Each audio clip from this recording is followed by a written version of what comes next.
नमस्कार, आप सभी का स्टडी वीजीडी एजुकेशन के डिजिटल प्लेटफॉर्म पर हार्दिक स्वागत है। आज से हम 1 मई से राजस्थान जीके का नया बैच शुरू करने जा रहे हैं, जिसमें हम राजस्थान की आर्ट एंड कल्चर और राजस्थान की हिस्ट्री कंप्लीट करेंगे, जो कि आपके राजस्थान में आरपीएससी और आरएसएसबी द्वारा आयोजित सभी भर्ती परीक्षाओं के लिए महत्वपूर्ण रहेंगे। उनमें से प्रश्न आने की 100% संभावना है और ये बैच बिल्कुल फ्री ऑफ कॉस्ट रहने वाला है। तो चैनल को सब्सक्राइब करके अवश्य रखें और अपने दोस्तों के साथ शेयर जरूर करें। आपको बेहतरीन कंटेंट पढ़ाया जाएगा। इसमें बेस्ट कंटेंट है और ऑथेंटिक सोर्स से लिया गया ये कंटेंट है। खुद तैयार करते हैं, पहले इसकी वर्ड फाइल बनाते हैं। वर्ड फाइल बना करके इसको ऐसे एआई से जनरेट करते हैं, फिर इसकी वीडियो बनाते हैं। तो इसमें मेहनत लगती है, तो आप चैनल को सब्सक्राइब अवश्य कर लें। तो सबसे पहला अपना आज का टॉपिक रहने वाला है राजस्थान के प्रमुख लोक देवता। तो शुरू करते हैं बिना किसी देरी के। थान क्या होते हैं? थान राजस्थान के सभी गांवों में और शहरों में लोक देवताओं की प्रतिमा स्थापित होती है, जहां वो स्थान क्या कहलाता है? थान कहलाता है। राजस्थान के पंच पीर, सबसे पहले आपका जो प्रश्न बनेगा लोक देवताओं में से, वो पंच पीरों से ही बनेगा, ठीक है।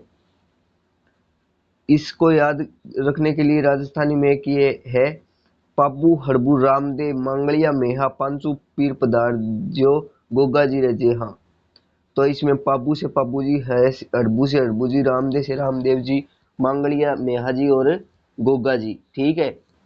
इसकी एक और भी ट्रिक है, गोपाराम है, ये ट्रिक भी है, आप इससे भी याद रख सकते हैं। गो से गोगा जी, पै से पाबू जी, ठीक है, और रा से रामदेव जी, मंगलिया जी मेहा जी, मैं से और है से अड़बू जी। इस ट्रिक से भी आप याद रख सकते हैं। आपको एग्जामिनर इन पर्सन के जो ऑप्शन होता है उसमें तेजा जी देगा, लेकिन तेजा जी है वो पंच पीरों में शामिल नहीं है, तो लगभग ऑप्शन तेजा जी देता है। इससे पीवाईक्यू में 5-6 बार प्रश्न आ चुके हैं। सबसे पहले लोक देवता पढ़ते हैं हम, गोगा जी। गोगा जी लोक देवता में गोगा जी प्रथम हुए, जिनका नाम राजस्थान के 5 पीरों में बड़ी श्रद्धा से लिया जाता है। गोगा जी के उपनाम क्या क्या है? लोक देवता गोगा जी को लोग गोगा जी चौहान, गुग्गा, गोगा बप्पा, जाहिर पीर और गोगा पीर नाम से पुकारते हैं। उपनाम से प्रश्न आते हैं, इंपॉर्टेंट है उपनाम तो। और आप जन्म के सभी के कर्मकाल याद रख लेना, ठीक है, ये भी इम्पोर्टेंट है। इनके पिता का नाम जेवर और माता का नाम बादशाह था। इनका जन्म चूरू जिले के ददरेवा में विक्रम संवत 1003 को हुआ। इनके पिता ददरेवा के शासक थे। इनके पिता कौन क्या थे? ददरेवा के शासक थे। डॉक्टर दशरथ शर्मा ने इन्हें महमूद गजनवी का समकालीन माना है। गोगा जी 11वीं शताब्दी के लगभग हुए थे। गोगा जी का जन्म गुरु गोरखनाथ के आशीर्वाद से हुआ था। इस प्रकार इन्हें महमूद गजनवी व गुरु गोरखनाथ का समकालीन माना जाता है।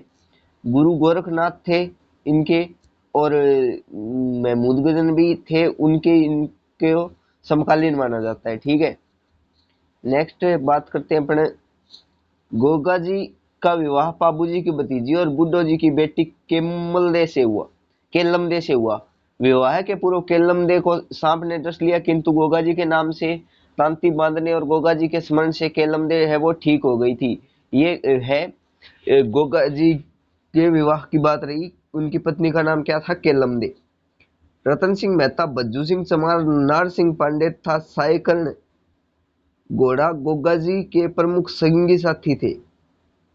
गोगा जी की सवारी थी वो लीली घोड़ी थी। ये इंपॉर्टेंट है, गोगा जी की घोड़ी का क्या नाम था? लीली घोड़ी। नेक्स्ट अपन चलते हैं, अद्भुत वीरता और गौरक्षा। गोगा जी चौहान की राजस्थानी गाथा एवं लोकगीतों से पता चलता है कि इनका अपने मौसेरे भाई जिनका नाम क्या था? अर्जुन सर्जन। ये प्रश्न भी कई बार परीक्षा में आ चुका है। अर्जुन सर्जन के साथ जमीन जायदाद को लेकर झगड़ा चल रहा था। अर्जुन सर्जन इनके विरुद्ध मुसलमानों की फौज चढ़ा लाए, तो अर्जुन सर्जन के विरुद्ध के साथ इनका जमीन जायदाद का जो है झगड़ा चल रहा था। इन आक्रामकों ने इनकी गायों को घेर लिया, जिसके प्रतिरोध में गोगा जी ने युद्ध किया। ठीक है, मुसलमानों की गायों जो है मुसलमानों की फौज को वो चढ़ा लाया और गायों को उसने घेर लिया। गोगा जी की अद्भुत वीरता का सुंदर वर्णन कवि मेह ने गोगा जी का रसावला में किया है। आपको इसमें जो मौसेरे भाई थे उनका नाम याद रखना और किन का इनका झगड़ा चल रहा था वो याद रखना है। ठीक है, अर्जुन सर्जन मारे गए, साथ ही गोगा जी भी इस युद्ध में अपनी आदमियों सहित काम आए। निर्वाण महमूद गजनवी के साथ हुए युद्ध में विक्रम संवत 1081 में हुआ।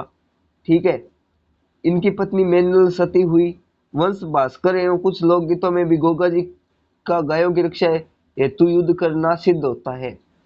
तो आपको इसमें बस ये अर्जुन सर्जन वाला याद रखना है। ये तो अपने जो माध्यम से कहानी है उसके माध्यम से याद करने का, जिससे अपने को पता चल जाए कि पूरी कहानी क्या रही थी। ठीक है, नेक्स्ट है गोगा नवमी और लोक आस्था। गोगा नवमी कब मनाते हैं? गोगा नवमी, एक मिनट पेन का कलर चेंज कर लेते हैं। गोगा नवमी भाद्रपद कृष्ण नवमी के दिन गोगा जी की अश्वारोही योद्धा के प्रतीक के रूप में या केवल सर्प रूप में पूजा की जाती है। इस दिन कुमार गोगा जी के हाथ से में बाला लिए मिट्टी की मूर्ति अश्वारोही मूर्ति बनाकर किसानों के घर ले जाते हैं और उनको बेचते हैं। रक्षाबंधन पर बांधी गई राखियां खोलकर है, इसमें थोड़ी ऐसे मिस प्रिंटिंग हो जाती है, मिस टाइपिंग हो जाती है। घोड़े के पैरों में अर्पण की जाती है और घरों में बनाई खीर लापसी और चूरमा का भोग लगाते हैं। ये इंपॉर्टेंट है कि रक्षाबंधन की राखियां किस लोक देवता को समर्पित करते हैं? तो गोगा जी। शेखावाटी का गोगा नृत्य बहुत प्रसिद्ध है। गोगा जी का स्थल थान जिसमें सांप की मूर्ति पत्थर में खुदी होती है, अक्सर गांव में खेजड़ी के नीचे होता है। ये भी इंपॉर्टेंट है कि खेजड़ी के नीचे किस लोक देवता का थान होता है? तो गोगा जी। इसलिए मारवाड़ में तो यह कहावत है कि गांव गांव गोगो ने गांव गांव जांडी। जांडी खेजड़ी को कहते हैं, गांव गांव खेजड़ी। ये आप याद रखना इंपॉर्टेंट है। इससे पीवाईक्यू में वीडियो और पटवारी में इससे प्रश्न आया हुआ है दो, और पीटीआई में भी इससे प्रश्न आया हुआ है। गांव में जब किसी के घर सांप निकल आता है तो वहां गोगा जी को याद करके दूध का छांटा डालते हैं। ये सांपों के देवता माने जाते हैं। लोक विश्वास के अनुसार गोगा जी के पूजने वाले व्यक्ति को सांप नहीं काटता और उनकी शरण में जाने में सर्प काटे हुए व्यक्ति पर उसका विष नहीं चढ़ता। कविराज सूर्यमल मिश्र ने लिखा है कि गोगा जी को जहारपीर कहकर पूजते हैं उन पर सर्प का विष नहीं चढ़ता था। गोगा जी के नाम को सुनकर सर्प शीघ्र ही घर छोड़कर चला जाता है। शीर्ष मेडी और गोगा मेडी, ये इंपॉर्टेंट है। शीर्ष मेडी और गोगा मेडी। गोगा जी के प्रमुख पूजा स्थल गोगा मेडी हनुमानगढ़ था। ददरेवा चूरू की मेडी है गोगा जी का समाधि स्थल। गोगा मेडी तो गोगा जी को मानने वालों के लिए तीर्थ स्थल है। किंवदंती ये है कि गोगा जी का सिर युद्ध क्षेत्र में जूझते हुए ददरेवा में आ गिरा था, ये है किंवदंती। और धड़ है वो लड़ते लड़ते गोगा मेडी में गिरा, इसलिए इस देवता को इस जगह को इसलिए ददरेवा को शीर्ष मेडी और गोगा मेडी को ध्रुव मेडी कहा जाता है। इनका प्रतिवर्ष मेला गोगा मेडी में भाद्रपद कृष्ण नवमी को गोगा नवमी के दिन मेला बढ़ता है। ददरेवा नया कर तीर्थयात्री यही धोख लगाते हैं, बल्कि अखाड़े में बैठकर इनकी जावनी सुनते समय डेरू व कांसे का कचौड़ा विशेष रूप से बजाया जाता है। गोगा मेडी की बनावट मकबरे नुमा है, ये देख सकते हैं आप। सांसौर में गोगा जी की ओल्डी नामक स्थान पर गोगा जी का मंदिर है। ये ओल्डी गोगा जी की कहाँ है? सांसौर में। गोगा जी को हरियाणा, पंजाब, उत्तर प्रदेश और हिमाचल प्रदेश में भी लोक देवता के रूप में पूजा जाता है। पूरे भारतवर्ष में लोक देवता के रूप में गोगा जी को ही पूजा जाता है। ठीक है, नेक्स्ट अपने हैं हिंदू और मुसलमान दोनों एक नागराज का अवतार मानकर और दूसरा गोगा पीर समझकर। हिंदू गोगा जी को नागराज और मुसलमान गोगा पीर समझकर उनका पूजन करते हैं। हिंदू और मुसलमान को एक दूसरे के निकट लाने में गोगा जी के प्रतीक का भी योगदान रहा। ये याद रखना, वर्षा शुरू होने पर कृषक जिस दिन हल चलाना शुरू करते हैं गोगा जी के नाम की राखी गोगा राखड़ी गोगा खड़ी नहीं है, गोगा रा खड़ी है। मैं कह रहा हूँ आपको मिस टाइपिंग हो जाती है, ठीक है। जल्दी जल्दी टाइपिंग करते हैं और ये सारा काम अपने फोन से होता है, सोर्सेज की कमी है, रिसोर्सेज की। तो गोगा मेडी 9 गांठे देकर हल और आड़ी के बांधी जाती है, और इस पद का बार बार उच्चारण किया जाता है, आड़ी बालदी गोगा रखवाड़ो। आड़ी और बालदी को गोगो रखवाड़ो, ये जो है वाक्य का उच्चारण किया जाता है। नेक्स्ट अपने पाबूजी आ गए। पाबूजी का जन्म विक्रम संवत 1296 ईस्वी फलोदी जिले कोल्लूमंड, कोमुंड नहीं है कोल्लूमंड, कोल्लूमंड। इस वीडियो में जो गलती हुई है, अगली वीडियो में इस गलतियों को दोहराया नहीं जाएगा, ये गलती सुधारने का प्रयास किया जाएगा। ये पहली जो अपने इसमें टाइम लग गया, तो इसलिए थोड़ा जल्दी जल्दी टाइपिंग करते हैं, इसमें मिस्टेक हो जाती है। ये मारवाड़ के राजा सतनाथ जी के पुत्र दांदल जी राठौड़ के छोटे पुत्र थे। पाबूजी की कथा नैन सी विख्यात व पाबूजी के दोहे के अनुसार पाबूजी का जन्म एक अप्सरा के गर्भ से हुआ, जो कपोल कल्पित थी है। अन्ना बघेला जैसे संगति संपन्न शासक के भगोड़े 7 थोड़ी भाइयों को बालक पाबू ने आश्रय देकर रक्षा की। ये जो अंडरलाइन की हुई बातें है ना, ये इम्पोर्टेंट है, ठीक है। इन अंडरलाइन की हुई बातों को इग्नोर मत करना है, अपने नोट्स में इनको जरूर लिखना। अगर आप जो ये क्लास से देख के और ये नोट्स बना लोगे, तो ये आपकी परीक्षाओं के लिए, ये आपकी आरएस जैसी लेवल की परीक्षाओं के लिए भी अति महत्वपूर्ण है। नेक्स्ट अपन है कि नैन्सी के अनुसार पाबूजी की बहन पेमल का विवाह जायल के शासक जींदराव खिंची से हुआ था। तो उसके राज्य में कछेला नामक एक चारण रहता था, जिसके पास केसर कालमी नामक एक श्रेष्ठ घोड़ी थी।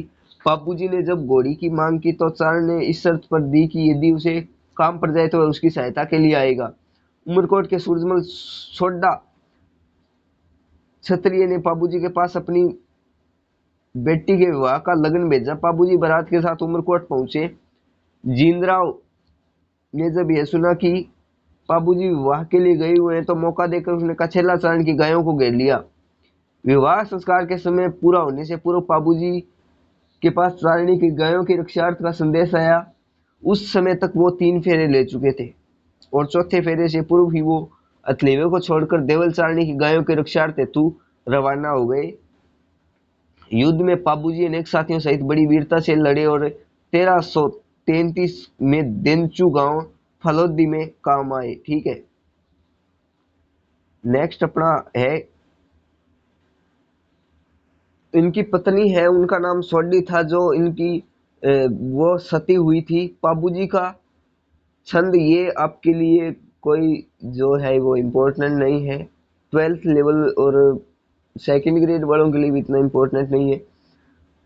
वीरता, प्रतिज्ञा पालन, त्याग एवं गोरक्षा हेतु बलिदान होने के कारण राजस्थान की जनता पाबूजी को देवता के रूप में पूजती है, ठीक है। अवतार ये किसके माने जाते हैं? लक्ष्मण जी के अवतार माने जाते हैं। मारवाड़ में सर्वप्रथम ऊंटों का लाने का श्रेय पाबूजी के पास था, और इन्हें प्लेग रक्षक देवता भी कहते हैं। प्लेग रक्षक देवता भी इन्हें कहते हैं। विश्वास है कि पाबूजी की मनौती करने पर ऊंटों की बीमारी मिट जाती है। बीमारी मिटने पर भोंपन द्वारा पाबूजी की फट जो 30 फीट लंबे और 4 फीट चौड़े कपड़े पर पाबूजी के जीवन में उनसे जुड़ी गाथाओं का रंग बिरंगे चित्रों में अंकन होता है। बोपा और बोपी नृत्य संगीत के माध्यम से इसका गुणगान करते हैं। और फट बांधते समय कौन सा वाद्य यंत्र बजाया जाता है? तो रावण अत्था, रावण अत्था वाद्य यंत्र है वो बजाया जाता है। तो ये इम्पोर्टेंट, ठीक है। नेक्स्ट चलते हैं। पाबूजी की सर्वाधिक मान्यता रेवाड़ी और देवासी जाति के लोगों में है। पाबूजी केवल गोरक्षक ही नहीं अपितु अछूतोद्धारक भी थे। इन्होंने मलेच्छ यानी छोटी समझी जाने वाली थोड़ी जाति के 7 भाइयों को आश्रय देने के साथ इनको अपने प्रधान सरदारों में स्थान दिया। पाबूजी के सरदार में 4 प्रमुख सरदार थे, जिन पर वे अटूट विश्वास रखते थे। ये आप नॉर्मली पढ़ सकते हैं। चांदजी, सावंत जी, डेमाजी, हरमलजी, रायका एवं सलजी मोल सोलंकी। पाबूजी का मुख्य मंदिर, हाँ ये इम्पोर्टेंट है। पाबूजी का जो मुख्य मंदिर है और ये मेले इम्पोर्टेंट है।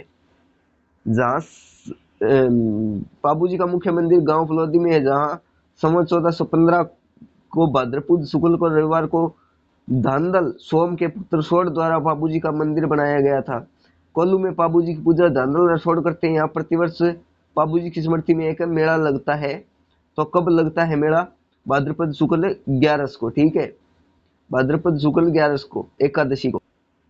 आगे चलते हैं, आगे अपने देखते हैं शौर्य गाथा और बाबूजी के पवाड़े, ठीक है।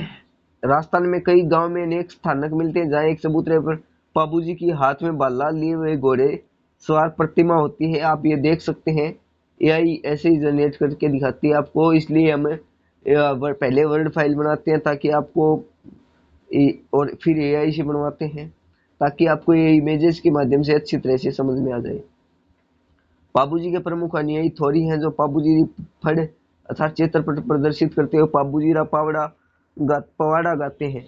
थोरी जाति के लोग सारंगी द्वारा बाबूजी का यश गाते हैं, जिसे राजस्थान की प्रचलित भाषा में पाबू धनी वाचनी कहते हैं, वाचना कहते हैं। बाबूजी की शौर्य की गाथाएं कवि मेहाचारण कृत बाबूजी के छंद बांकीदास कृत बाबूजी के गीत रामनाथ कृत बाबूजी के सोरठे में मिलती है। आसिया मोरजी ने भी पाबू प्रकाश नामक काव्य ग्रंथ की रचना की। बाबूजी का वचन खेताजी कथन था। ये आपके लिए ये जो है वह वैसे आरएस लेवल के जो एग्जाम होते हैं आरएस के उनमें पूछे जा सकती हैं, लेकिन इस ये आपके सेकंड ग्रेड या उनमें आने की संभावना कम ही है, ठीक है। नेक्स्ट अपने देखते हैं रामदेव जी। राजस्थान के लोक देवता में रामदेव जी, बाबा रामदेव, पीरों के पीर, रुणेचर धनी, ये इनके उपनाम है, का स्थान सर्वोपरि है। ये तंवरवंशी राजपूत थे। इनका जन्म बाड़मेर जिले की शिव तहसील के उंडू काश्मीर गांव में हुआ। इनके पिता का नाम अजमाल जी और माता का नाम मैणा दे था, ठीक है। रामसा पीर की ख्यात तथा तंवरों की ख्यात से ज्ञात होता है कि जब अजमाल जी के कोई पुत्र नहीं हुआ तब इन्होंने द्वारिका जाकर भगवान से पुत्र प्राप्ति हेतु तो प्रार्थना की। फलतः आकाशवाणी से इन्हें पुत्र प्राप्ति का वरदान हुआ और उसी के अनुसार रामदेव जी ने माघ शुक्ल पंचमी को अवतार लिया। रामदेव जी की जन्म तिथि अज्ञात है। वीरमदेव व रामदेव दोनों भाइयों ने गुरु बालकनाथ से शिक्षा ली। तो रामदेव जी के गुरु का क्या नाम था? रामदेव जी के गुरु का नाम बालकनाथ था, बालकनाथ, ठीक है, बालकनाथ। नेक्स्ट अपने चलते हैं, रामदेव जी मल्लीनाथ जी के समकालीन थे। जो समकालीन है इम्पोर्टेंट है, याद रखना बिल्कुल। और ये सातलमेर पोकरण इलाके में उस समय भैरव नामक एक क्रूर व्यक्ति का दिन का तक था। मल्लीनाथ जी से पोकरण का इलाका प्राप्त करने के बाद रामदेव जी ने सर्वप्रथम भैरव नामक व्यक्ति का दमन कर वहां की राजकता समाप्त की और पुनः उजड़े हुए पोकरण को पुनः आबाद किया। इम्पोर्टेंट है ये, जो भी ये मैंने इम्पोर्टेंट लगाया, इसमें से प्रश्न आएगा आपके।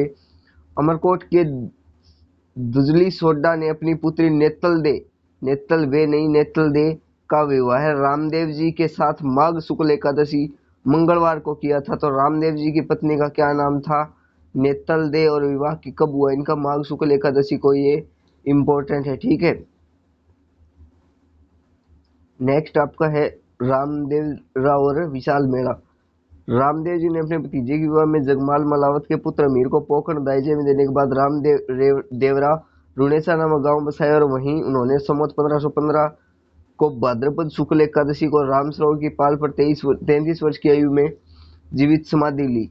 रामदेव जी का प्रसिद्ध स्थान जैसलमेर जिले में पोखरण के पास रामदेव रुणेसा है। यहाँ भाद्रपद शुक्ल द्वितीया को मेला बढ़ता है।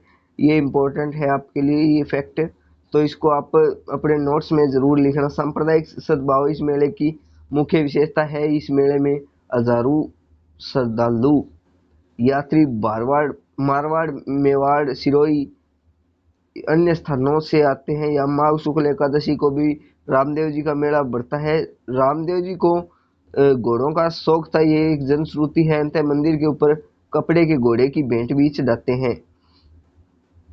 बाबा रामदेव की आण और रामसा पीर। रुणेचा में रामदेव जी की पुजारी तंवर राजपूत होते हैं। वे अकाल में रामदेव जी के कपड़े का घोड़ा हाथ में लिए हुए मांगते हुए फिरते हैं और जमाना अच्छा होने पर वापस आ जाते हैं। रामदेव जी के अनुयायियों में निम्न जातियों के लोगों की संख्या अधिक है। भांबी है जो रामदेव जी की पूजा करते हैं, एक विशिष्ट प्रकार की गेरू रंग की टोपी पहनते हैं और पवित्र तुलसी के पौधे को अपने पास रखते हैं। मोस्ट इम्पोर्टेंट है, आप इसको लगा लीजिए, मोस्ट इम्पोर्टेंट है, ठीक है। भांबी है वो इनके पुजारी होते हैं, रामदेव जी की पूजा करते हैं, मुख्य पुजारी यानी मुख्य पूजा इनकी वो करते हैं। यही लोग रामदेव जी की रात जगाते हैं तथा भजन कीर्तन गीत धूप दीप करते हैं। इनके अनुयायी रामदेव जी की सौगंध को पक्की मानते हैं। यह बाबा रामदेव री आण कही जाती है। रामदेव जी की सौगंध भांबी लोग खाते हैं तो इन्हें रामदेव जी की आण कहते हैं। मुसलमान भी रामदेव जी की पूजा करते हैं और उन्हें रामसा पीर कहते हैं। Most important. नेक्स्ट चलते हैं अपने प्रमुख मंदिर और बावड़ी और पवित्र स्थल। पोखरण में के पश्चिम में रामदेश्वर तालाब था। रामदेव जी की बनाई हुई बावड़ी है, ये इंपॉर्टेंट है आपके लिए। इनका एक बड़ा मंदिर जिला ब्यावर के कोटड़ा ग्राम में है। जोधपुर के निकट मसूरिया पहाड़ पर भी इनका एक मंदिर है जहाँ भाद्रपद कृष्ण पक्ष द्वितीया को एक मेला लगता है। आप जो रुनेचा में मेला लगता है उसकी डेट को याद रखना, वो इम्पोर्टेंट है आपके लिए। अलवर तहसील के हल्दीना नामक गांव में रामदेव जी का मेला माघ शुक्ल द्वितीया को लगता है। इनके अन्य मंदिर बिटिया ब्यावर व सुरता खेड़ा चित्तौड़गढ़ में भी है। छोटा रामदेव और मंदिर गुजरात राज्य में है, इंपॉर्टेंट है। नेक्स्ट है मक्का के 5 पीर और परसा चमत्कार। मक्का के 5 पीर रामदेव जी को सबक सिखाने हेतु रामदेव जी ने उनको भोजन के लिए कहा था। उन्होंने अपने बर्तन मक्का भूलाने था, दूसरों के बर्तनों में भोजन नहीं करने की बात कही। तब रामदेव जी ने 500 कटोरों को मक्का से लाकर पल भर में उनके सामने रख दिए। तब 500 पीरों से कहा कि मैं तो केवल पीर हाँ थे, पीरा का पीर हो। बाबा रामदेव के चमत्कारों को पर्चा कहते हैं, ये इंपॉर्टेंट है। तथा भक्तों द्वारा दिए जाने वाला भजन ब्यावले कहलाते हैं, ये इंपॉर्टेंट है। इनके मेघवाल भक्तजनों को रिहिया कहते हैं, इंपॉर्टेंट है। तथा आज भी बाबे की बीज के मौके पर अनेक भक्तजन इन रिखियों को से जमा दिलाते हैं। रामदेव जी जमा लगा दिलाते नहीं, लगाते हैं। रामदेव जी के नाम पर भाद्रपद द्वितीया व एकादशी को जो रात्रि जागरण किया जाता है उसे जमा कहते हैं। भाद्रपद शुक्ल द्वितीय बाबेरी बीज तिथि रामदेव जी अवतार की तिथि के रूप में भी लोक प्रचलित है। एक तो ये इंपॉर्टेंट है, ब्यावला याद रखना और रिखिया याद करना। और एक नेजा होती है पंचरंगी पताका यानी पचरंगी ध्वजा होती है, वो आप आगे अपने पढ़ने वाले हैं। नेजा और पगली। नेजा रामदेव जी ने कामड़िया पंथ की स्थापना की थी। इस पंथ के लोग रामदेव जी के मेले में 13 ताली नृत्य प्रस्तुत करते हैं। रामदेव जी को हिंदू विष्णु का अवतार मानते हैं और मुस्लिम रामशाह पीर मानते हैं। सामान्यतः गांव में किसी वृक्ष विशेषकर खेजड़ी या नीम के नीचे चबूतरे पर खुले ताक में रामदेव जी के पगली स्थापित किए जाते हैं। तो कहाँ किए जाते हैं रामदेव जी के पगली? नीचे चबूतरे पर, नीम या खेजड़ी के नीचे। आप ये देख सकते हैं पिक्चर्स के माध्यम से, AI द्वारा जनरेटेड पिक्चर। और ये है नेजा है ये, ठीक है। ये खेजड़ी या नीम का जो है वो पेड़, और ये इन्हें पगली कहते हैं। उसी वृक्ष पर सफेद रंग की रामदेव जी की ध्वजा फहराई जाती है जिस पर लाल कपड़े से रामदेव जी के चरण बने हुए होते हैं। इसे रामदेव जी का थान कहते हैं। इनके मंदिर या को देवल या देवरा कहते हैं। जिस पर भी लाल रंग के कपड़े की पगलियों के साथ सफेद वस्त्र की ध्वजाओं अथवा 5 रंगों की ध्वजा फहराई जाती है जिसे नेजा कहते हैं। इनके चांदी व सोने की पत्थर पर मूर्त खुदवाकर पहना जाता है जिसे फूल कहते हैं। गले में उसको पहना जाता है। ये कृष्ण के अवतार माने जाते हैं, इंपॉर्टेंट है आपके लिए।